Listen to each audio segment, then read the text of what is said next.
Hola a todos, ¿qué tal estáis? Yo soy Robert, bienvenidos una semana más a este canal de fotografía en el que todas las semanas hablamos de lo que más nos gusta, al menos de lo que más me gusta a mí, que son las fotos de fotografía. En este caso os quiero hablar de 5 consejos que a mí me han ido funcionando muy bien a lo largo del tiempo para mejorar mi experiencia y mis fotos en lo que es la fotografía callejera, la fotografía urbana, integrar personas en mis fotografías que realizo en la ciudad. Os tengo que comentar que todo esto lo hablamos, por supuesto, en los cursos y talleres que imparto de Street Photography. El día 2 de abril, de hecho, os invito a que si estáis en Barcelona o cerca de Barcelona, os apuntáis a una jornada de fotografía muy intensa y muy divertida, como todos los cursos que realizo, y sobre todo en Barcelona es una pasada las fotos que conseguimos, integrando, como digo, personas, sacando lo máximo de la composición urbana, exprimiendo nuestras cámaras desde un nivel incluso básico. Simplemente pues pedimos que se sepa manejar la cámara y que al menos nos permita realizar fotografías en modo manual y en modo RAW, porque luego incluso realizamos un ejemplo o realizo un ejemplo de revelado en Adobe Lightroom, ¿no? Al menos explicando mis métodos y mis técnicas. De nuevo, en robertomasfoto.com todavía se está cerrando el grupo, así que tenéis la oportunidad de reservar vuestra plaza. Y el día 26 de marzo, lo tengo que recordar, en Zaragoza, fotografía de retrato urbano. Así que también tiene algo que ver con lo que vamos a hablar en este vídeo. El primer consejo que os puedo dar es técnico, y es que empecéis a fotografiar alejado de la acción, de los sujetos a los que fotografiáis.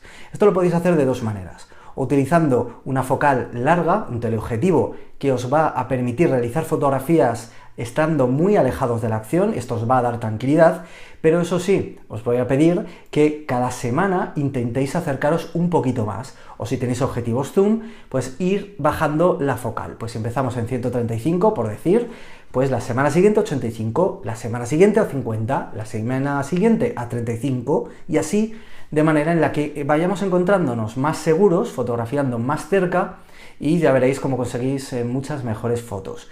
Lo mismo si tenemos focales fijas, pues vamos a empezar con el objetivo más tele que tengamos, hasta ir, pues bueno, sintiéndolos más seguros y perdiendo ese respeto a acercarnos al sujeto a fotografiar. Segundo, acudid a lugares concurridos de vuestra ciudad, que habitualmente suelen ser los lugares turísticos. Primero, porque va a haber mucha gente, os vais a sentir mucho más tranquilos entre tanta gente, porque nadie os va a prestar atención. Y además porque suele ser un sitio o sitios donde hay mucha gente con cámaras de fotos, porque son turísticos. Entonces no vas a parecer un bicho raro porque hagas fotos. Es muy sencillo entonces el integrar personas en marcos urbanos, porque al final tú pues, puedes ser perfectamente un turista dentro de tu propia ciudad.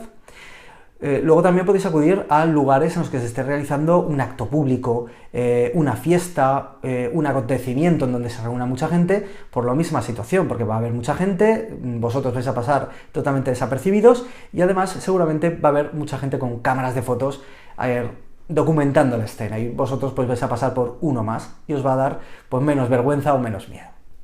Tercero, no pienses en salir nada más a la calle y empezar a hacer fotografías integrando a personas, porque te va a costar un montón. Mira, yo opino, y la experiencia sí me lo ha dicho, que cuando salimos a hacer fotos hay que empezar como los futbolistas o los deportistas, calentando, haciendo fotografías de cualquier cosa. No tiene por qué ser esos sujetos principales que llevamos en la mente o ese objetivo que llevamos en la cabeza fotografiar. Simplemente pues fotos de texturas, fotos de paisajes, elementos urbanos, coches, edificios, y poco a poco nuestro sentido arácnido de fotógrafo se va a ir despertando y nos vamos a poner en modo on, en modo foto, y ya veréis cómo rápidamente pues empezamos a ver cosas y empezamos a lanzarnos a fotografiar ya de una manera más tranquila y segura. Cuarto consejo, muy importante: sonríe, sé abierto y no tengas miedo, no te vayas escondiendo por las esquinas como si fueras un espía con una cámara de fotos.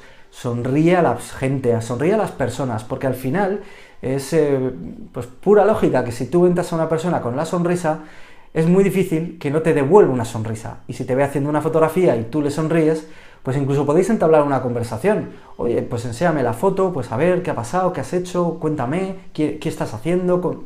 Se va a interesar por ti también, o simplemente pues te sonreirá y ya está.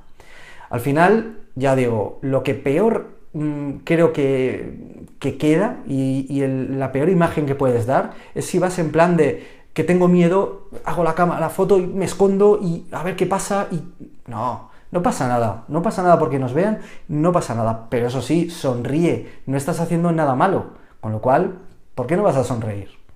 Y quinto consejo que viene muy entroncado con el cuarto, empatía y sentido común. La empatía y el sentido común nos va a hacer no realizar fotografías cuando haya personas que claramente, nosotros vamos a ver, no quieren ser fotografiados. Bien porque estén estresados y detectemos que caminan muy rápido, que lleven mala cara, que estén con actitud de cansancio, de enfado, que estén en una situación poco digna, pues por ejemplo, personas sin techo, lo que sea, que claramente vamos a molestarles y que les va a sentar incluso mal, es que nosotros estemos invadiendo, ¿no?, ese espacio. Al final nosotros somos personas a las que también nos pueden fotografiar. Bueno, pues vamos a ponernos en el lugar de la persona a la que fotografiamos para ver cómo puede reaccionar, y rápidamente eso se ve. Somos personas al fin y al cabo, con lo cual la empatía funciona muy bien en este caso. Y el sentido común, al final nosotros no queremos agredir a nadie, nosotros no llevamos un arma, llevamos una cámara de fotos con la que estaremos documentando la vida de nuestra ciudad, documentando las cosas que pasan todos los días por un sitio o por una circunstancia, e incluso pues buscando rollo artístico en esas fotos, que es que no estamos haciendo nada malo, no vamos a robarle el alma a la persona fotografiada, eso pues es una locura, ¿no? Al final nosotros somos fotógrafos. Y lógicamente la empatía también actúa en el que si nosotros vemos a personas que podemos claramente hacerle fotos, vamos a hablar con ellas. No pasa nada porque la foto no sea tan espontánea. Vamos a intentar hablar con ellos, a pedirles, oye, ¿no te importa que te haga una fotografía? ¿No te importa que esté por aquí haciendo alguna foto? Oye, luego te las enseño. No te vas ni a enterar que estoy por aquí. Al final eso funciona muy bien y os aseguro, porque en los cursos y talleres os lo demuestro, porque hacemos varios ejercicios en algún caso de esto, de buscar personas y intentar pedirles hacer fotos, que la gente se extraña cómo la inmensa mayoría de personas responden de manera positiva, simpática y agradable. Y hay muy poquita gente que te dice que no cuando le pides hacer una foto. Pero lógicamente hay que ser empático, hay que tener sentido común y hay que sonreír. Y no pasa nada, no pasa nada. Es fotografía, es arte y al final no estamos haciendo nada malo. Y la gente que haga algo malo se merecerá la torta o se merecerá lo que le pase. Yo me despido hasta otro vídeo. Por supuesto en robertomasfoto.com tenéis toda la información de todo lo que hemos comentado de cursos y tal. Y en Instagram, en robertomasf, pues ahí veréis mi trabajo y también podéis contactar conmigo. Nos vemos, chao.